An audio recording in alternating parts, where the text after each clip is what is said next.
미국에 이제 유명한 대학교들이 몇 개 있는데 그 중에 MIT 공대라고 정말 특히 이제 공대 중에서는 최고의 공대가 이제 MIT 공대 아니겠습니까? 그런데 그 MIT 공대 안에 수학을 연구하는 모임이 있었는데 그 수학을 연구하는 모임에 이제 특별한 사건이 일어났다라는 겁니다. 그 모임을 주도했던 교수님이 라스베가스에 블랙잭이라는 게임이 있대요. 뭐 저는 할 줄 모르지만 그 블랙잭의 게임에서 승률을 올릴 수 있는 방법을 알아내고 그것을 학생들에게 훈련을 시킨 겁니다. 그래서 실제로 이제 라스베가스에서 그 게임에서 많은 돈을 따게 해서 그것이 기사화가 되고 영화로도 제작이 되었던 거죠. 이 사건이 이렇게 이슈가 되었던 이유가 무엇이겠습니까? 비범한 능력을 가지고 있는데 남들보다 머리가 똑똑한데 이 머리를 가지고 잘못된 방향으로 사용했기 때문에 이슈가 되고 뉴스가 되었던 것이죠. 우리는 누구나 다 어떤 특별한 능력을 갖기를 원합니다.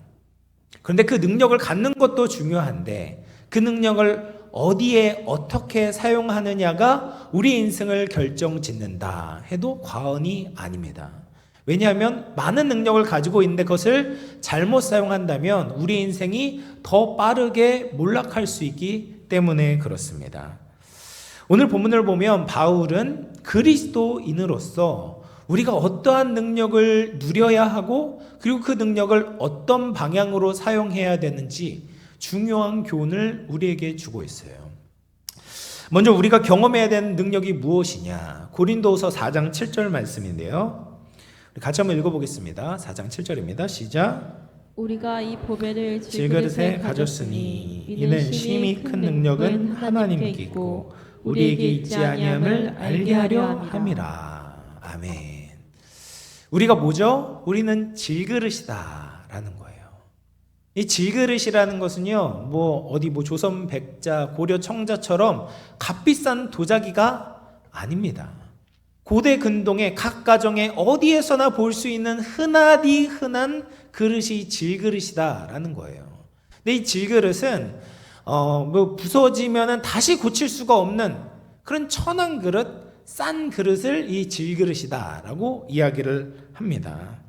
우리도 이 질그릇과 같지 않습니까? 너무나도 연약하여서 어떤 고통과 고난이 오면 쉽게 깨지고 버티지 못하고 부서지는 그런 흔하디 흔한 모습이 우리의 모습이죠. 신앙의 첫걸음은 내가 어떤 존재인가를 아는 데서부터 출발해요. 내가 얼마나 연약한 존재인지, 내가 얼마나 보잘것없는 존재인지를 깨닫게 될 때 그때 비로소 하나님께 눈을 돌릴 수 있거든요.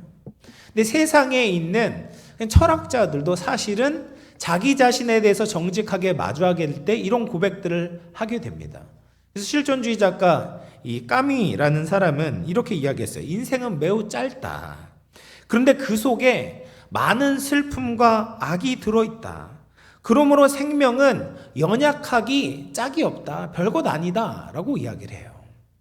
그러니까 세상 사람들도 사실 이 세상의 부조리와 악과 내 안에 있는 고통을 보게 될 때 사람은 정말 아무것도 아니구나를 알게 되는 거예요. 근데 거기에서 끝이에요. 거기에서 끝. 그래서 인생이 참 공허하고 허무함을 느끼게 되는 것입니다. 그런데 예수를 믿는 사람은 다른 것이 있어요. 내가 질그릇인데 그 질그릇이라는 것을 인정하는데 내 안에 담겨있는 보배가 있다는 거예요. 보배. 이 보배가 무엇입니까? 바로 예수 그리스도이죠. 예수님의 생명으로 주신 복음입니다. 이 복음을 보면 우리 질그릇과는 전혀 다른 특성을 가지고 있어요. 우리는 다른 사람들을 미워하는데 정말 특별한 재능을 가지고 있다면 예수님은 사랑하시는데 특별한 모습을 보이십니다. 나는 나의 탐욕과 내 욕심을 채우는데 혈안이 되어 있는데 예수님은 의로움과 겸손함을 가지신 분이었죠. 하나님은 질그릇과 같은 우리에게 예수 그리스도라는 그 귀한 보배를 담게 하셨어요. 그 보배를 담기만 하면 가득 채운다면 우리도 그 보배와 같이 변화된다라고 약속해 주고 계시는 것이죠. 그래서 우리가 질그릇과 같은 우리가 보배를 담을 때 어떠한 능력이 나타나게 되는가가 8절과 9절에 설명하고 있습니다. 8절과 9절인데요. 우리가 사방으로 우겨쌈을 당하여도 쌓이지 아니하며 답답한 일을 당하여도 낙심하지 않고 박해를 받아도 버림받지 아니하며 거꾸로 뜨림을 당하여도 망하지 않는다라고 말합니다. 이 네 가지 악조건에 대해서 이야기하거든요. 여러분, 사방으로 우겨쌈을 당했어요. 이것은 그냥 조금 어려운 일이 아니에요. 정말 도저히 인간으로서는 이것을 헤쳐나올 수 없는, 정말 돌파구가 없는 그런 어려움 가운데 처해 있다라는 것이죠.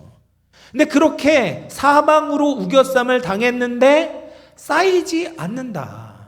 이것이 어떻게 가능하겠습니까? 우리는 그 고통과 어려움이 사방을 둘러쌀 수 있을지 몰라도 우리 안에 계신 예수 그리스도는 그 어떠한 것으로도 싸고 감출 수 없기 때문에 우리는 그 예수 그리스도를 믿음으로 말미암아 쌓이지 않게 된다라는 것이죠. 또 답답한 일을 당해도 낙심하지 않습니다. 내가 해결할 수 없는 그 답답한 문제, 마음이 답답한 문제를 만나게 되면 사람이 낙심하게 되지 않습니까? 절망하게 돼요. 그런데 내 안에 계신 예수 그리스도로 가득 찬 사람들은 어떻게 돼요? 낙심하지 않는 거예요. 죽음 이후에도 부활하신 예수 그리스도를 바라보는 자들은 새로운 소망을 가질 수 있는 것이죠. 또 박해를 받아도 버림받지 않습니다. 사람들이 싫어하고 자신을 핍박하는 일이 생긴다고 해도 내가 버림받았다라고 느끼지 않는 거예요. 사람들은 나를 몰라주고 나를 싫어하고 나를 버린다고 해도 이 온 우주를 창조하신 하나님께서 나를 택하시고 부르시고 사랑하시기 때문에 그것 때문에 마음에 위로를 얻고 평강을 얻게 된다라는 거죠. 그리고 심지어 거꾸로 때림을 당해도 망하지 않는다라고 말합니다. 사람이 세운 것을 거꾸로 드리는 건 뭐예요? 완전히 망하게 하겠다라는 거예요. 그런데 우리는 그런 가운데서도 망하지 않는다라는 거예요. 왜요? 우리 안에 예수님이 계시면 그 어떤 것도 우리를 망하게 할 수 없다라는 것을 알고 있기 때문에 그렇습니다. 하나님이 우리를 위하시면 누가 우리를 대적할 수 있겠습니까? 이것이 질그릇 안에 담겨있는 보배 때문에 우리에게 주어지는 능력이다. 이것을 7절에서 뭐라고 이야기합니까? 심히 큰 능력이다 라고 이야기하는 거예요. 이건 세상에서 발견할 수 없고 세상에서 경험할 수 없는 오직 하나님에게서만 올 수 있는 그 능력을 질그릇과 같은 우리가 담고 있다면, 충만하다면 경험할 수 있다라고 약속하고 있는 것이죠. 예전에 제가 이제 아침마당에서 혜민 스님이 하시는 강의를 본 적이 있었어요. 이 혜민 스님이 다른 사람이 나에게 잘못했을 때 그것을 극복하는 방법이 무엇인가를 설명하시더라고요. 뭐라고 설명하냐면, 남편이 아내를 막 구속하고 자유를 안 주는 그런 사람이 있다라고 생각을 해봅시다. 그러면 남편이 왜 그런 일을 했을까에 대해서 이거 분석을 한번 해봐라. 어렸을 때 무슨 일이 그에게 있었는가? 그래서 이런 행동을 하는지에 대해서 이해하려고 해봐라. 그러면 그 어려움에서 네가 극복할 수 있을 것이다 라고 이야기를 하더라고요. 네, 어느 정도는 조금은 도움이 될 수 있을지 몰라요. 그런데 그런 일을 하게 되는 원인을 내가 이해한다고 해도 그 사람이 나에게 하는 그런 상처와 아픔에 대해서 위로를 받을 수가 없는 것이 연약한 우리들의 모습 아닙니까? 그게 질그릇이죠. 그런데 우리가 승리하는 방법은 어디에서 오냐? 나에게서 출발하는 것이 아니에요. 내 외모와 내 능력과 내 경험과 지식에 달려있는 것이 아니라 예수님을 내 안에 모시고 있는가에 달려있는 것입니다. 질그릇은 아무리 잘해봤자 질그릇인 거예요. 그러나 질그릇 안에 절대로 깨어지지 않고 변하지 않고 사라지지 않는 예수 그리스도의 그 생명의 복음을 담게 된다면 우리는 예수님과 같이 변화될 수 있는 것이죠. 예수님의 능력이 우리를 채우시는 것입니다. 사랑하는 성도 여러분, 우리 안에 무엇을 담아 놓으셨습니까? 하나님께서 우리에게 주신 귀한 보배를 담아 놓으셨습니까? 아니면 다른 것들을 우리 안에 가득 채워두시지는 않으셨습니까? 우리 안에 돈으로 채우고 인정으로 채우고 다른 세상적인 쾌락으로 채우려고 한다면 하나님이 주시고자 하는 그 능력을 절대로 맛볼 수가 없습니다. 오직 예수 그리스도의 그 복음으로 말미암아 우리 자신을 채우게 될 때 우리의 인생이 변화되게 될 줄로 믿습니다. 이 복음을 굳게 붙들고 심히 큰 능력을 경험하는 우리 모든 영암의 성도님들 되시기를 주님의 이름으로 축원을 드리겠습니다.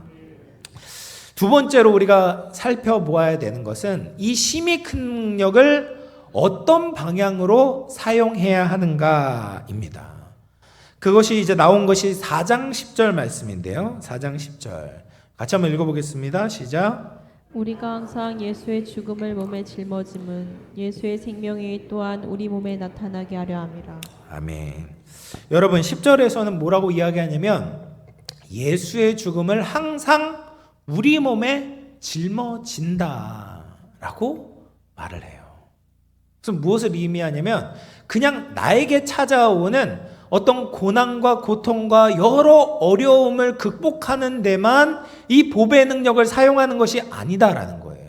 오히려 더 적극적으로 예수의 죽음에 동참하기 위하여서 참여하기 위하여서 이 보배의 능력을 사용해야 된다라고 말하고 있는 것입니다. 여러분 우리가 아무리 능력을 많이 가지고 있어도 고난을 당한다는 것은 참 쉬운 것이 아닙니다. 이제 남자분들 군대 갔다 왔잖아요. 군대에 가면 여름마다 한 번씩 하는 이제 훈련이 있습니다. 유격 훈련이라고 군대 갔다 오신 분들 알잖아요. 그러니까 제일 힘든 훈련이에요. 제일 받기 싫은 훈련. 그래서 막 정말 PT 체조도 하고 화생방도 하고 끝나고는 정말 긴 거리에 행군으로 부대 복귀를 해야 되는 거예요. 얼마나 힘이 들겠습니까?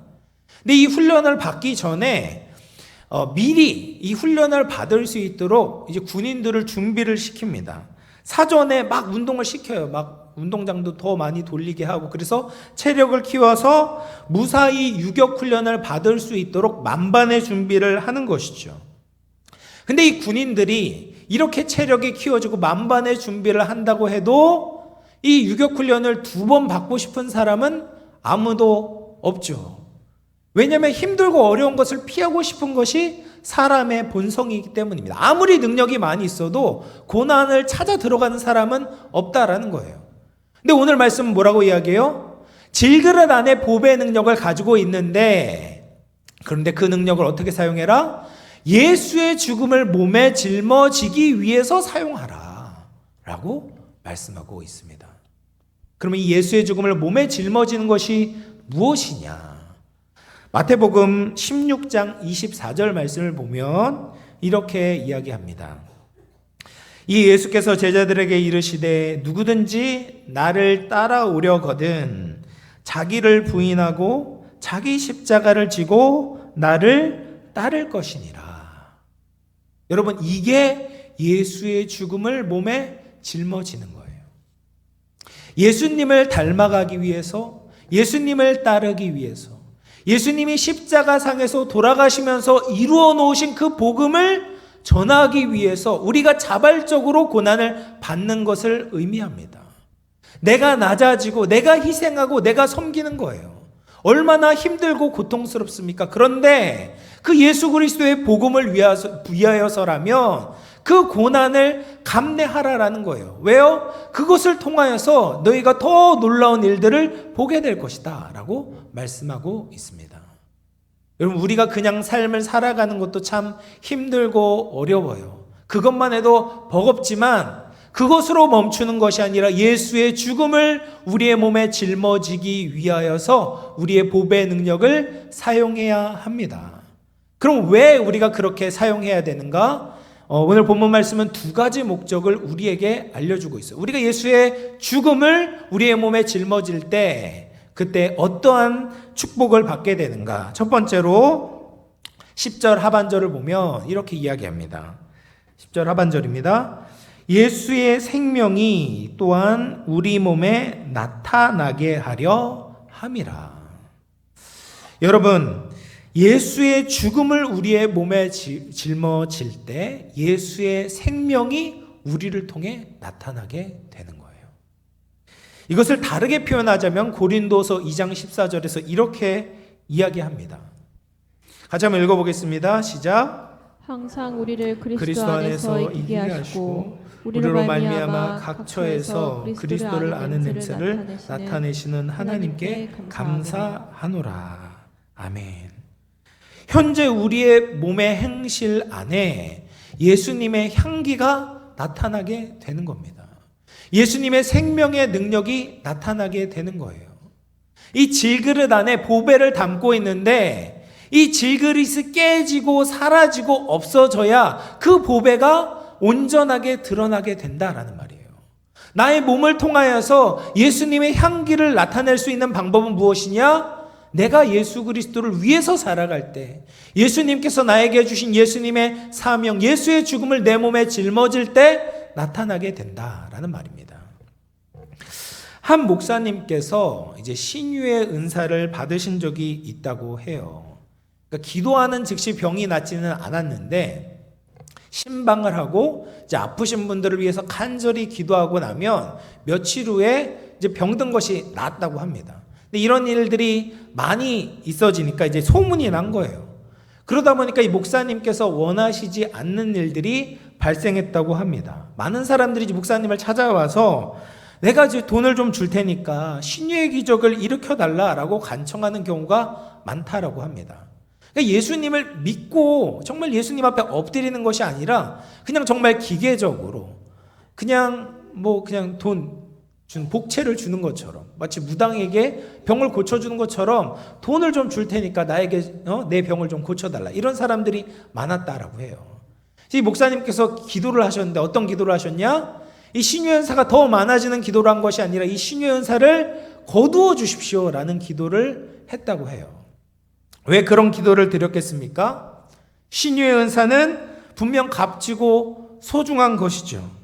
그런데 그것 때문에 원하지 않게 자신이 드러나고 사람들에게 주목을 받게 될 때 그것이 예수님께 영광이 되지 않는다라는 것을 알았기 때문에 그런 거죠. 여러분, 우리가 복음을 섬길 때 우리는 반드시 낮아지고 죽어져야 합니다. 그럴 때 우리에게서 역사하시는 예수님의 생명이 드러나는 거예요. 내 안에 보배를 담고 있는데 자꾸 내가 주목받는 것을 즐기게 된다면 결국 나를 통해서 예수님이 드러나지 않게 되는 거죠.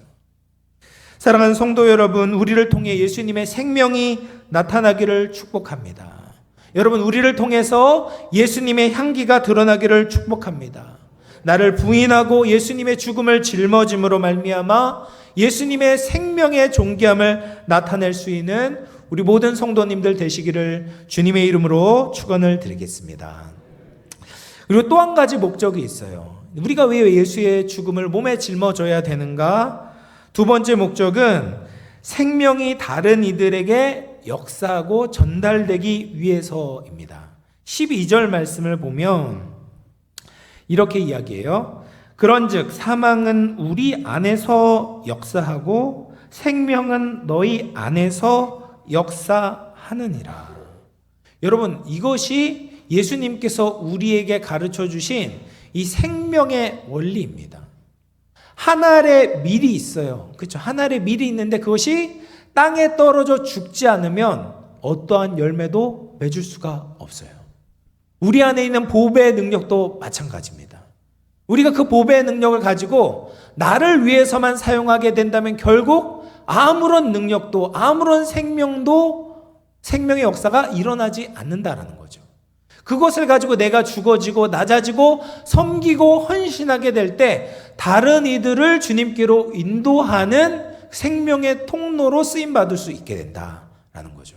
그것이 우리가 받을 수 있는 가장 영광스러운 축복이고 상급이다라고 성경은 기록하고 있습니다.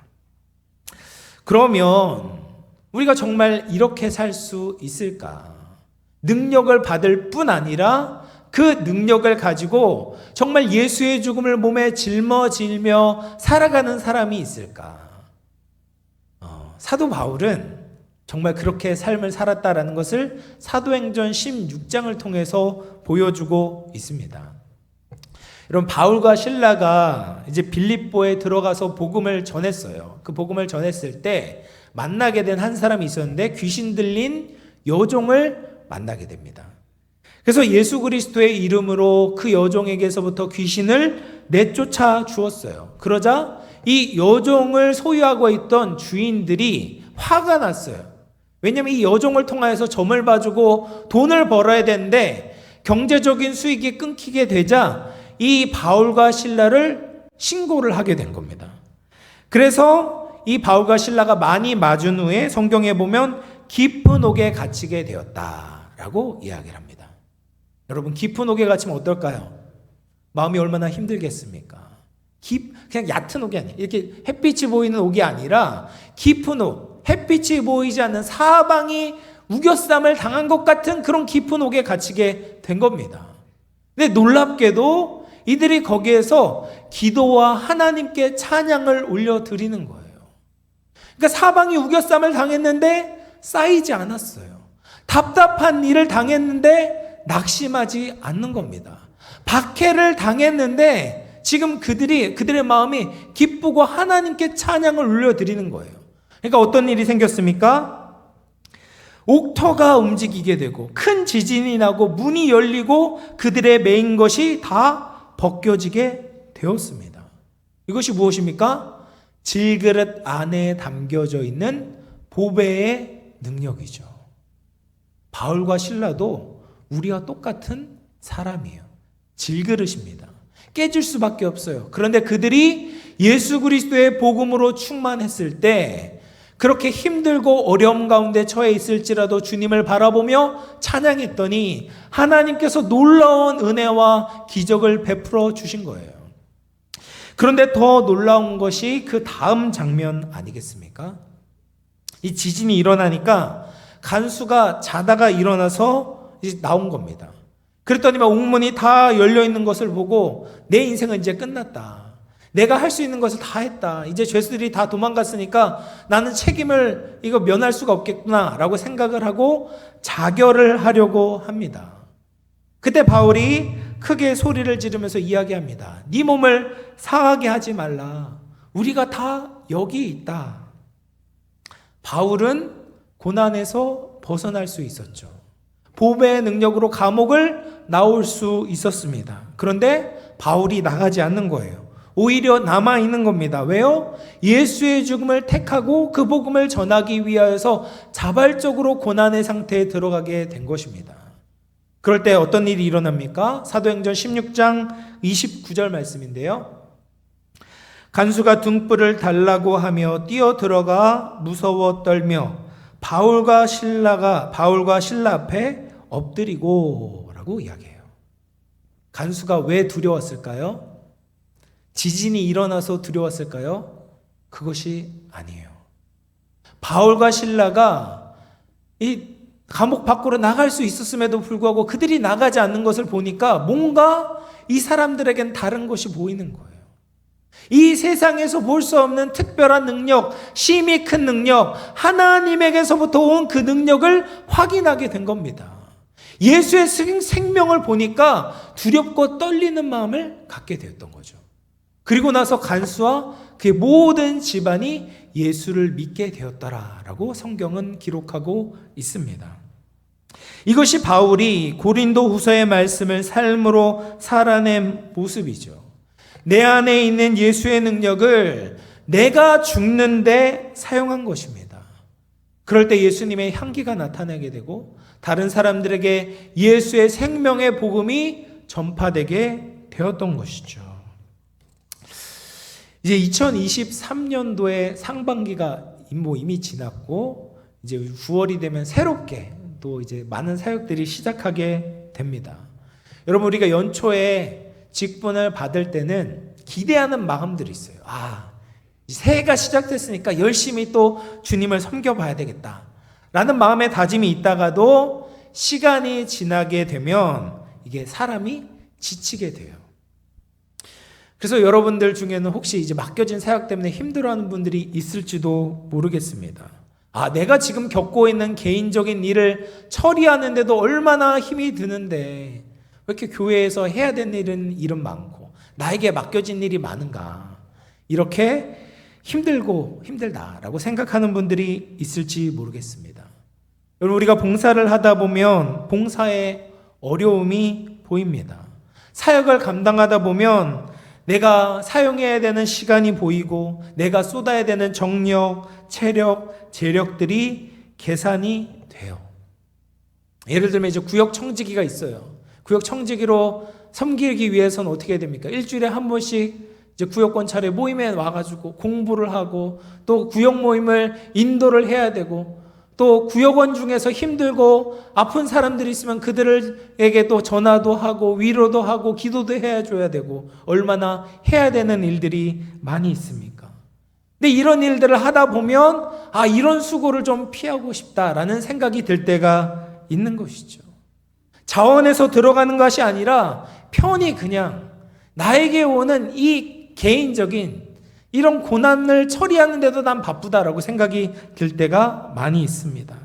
근데 우리가 생각해야 되는 것은 우리가 감당하고 있는 이 헌신과 사명이 무엇인지 되돌아보아야만 합니다. 이것은 해도 되고 안 해도 되는 하찮은 일이 아니에요. 우리가 지금 예수 그리스도를 위해서 하고 있는 일은, 우리가 교회를 위해서 하고 있는 일은, 우리가 복음을 위해서 하고 있는 일은 이 사도 바울이 이야기했던 예수의 죽음입니다. 우리 안에 있는 예수의 능력은, 우리 안에 있는 보배의 능력은 이것을 감당하기 위해서 존재하는 것입니다. 우리가 신실하게 이 예수의 죽음을 짊어지려고 할 때 예수님의 생명이 우리의 몸에 나타나게 되는 거예요. 그러나 반대로 우리가 예수님의 죽음을 피하려고 할 때, 나에게 맡겨진 사명을 피하려고 할 때 우리의 몸에 예수님의 향기를 잃어버리게 됩니다. 예수님의 능력이 사라지게 됩니다. 다른 이들에게 생명을 전해줄 수 없습니다. 우리가 받을 수 있는 가장 영광스러운 영광을 놓치게 되는 것이죠.